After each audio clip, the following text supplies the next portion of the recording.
తెల్లని శివుడు నల్లని అమ్మాయిని చేసుకున్నాడు. నల్లని అమ్మాయిని చేసుకున్న వాళ్ళే అదృష్టవంతుడు. నల్లగా ఉంది, తెల్లగా ఉంది, ఎర్రగా ఉందని చెప్పకూడదండి. అమ్మాయి గుణం చూడాలి. అమ్మాయి గుణం చూడాలి. పూర్వకాలం గుణాన్ని చూసేవారు. నలుపు, తెలుపు, ఎరుపు పట్టించుకునేవాడు.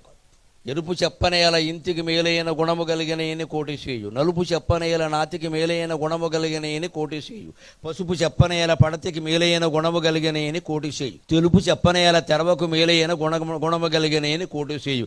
ఇప్పుడు ఇదివరకేమో అందం చూసేవాళ్ళు, ఇప్పుడేమో డబ్బులు బాగా చూస్తున్నారు. ఈ రెండు కాపురాలు నిలబెట్టే వ్యవహారాలు కాదండి.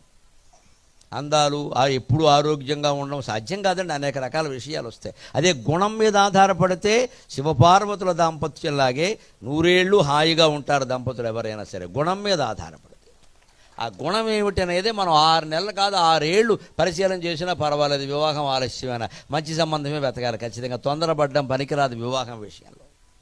గుణం ముఖ్యం.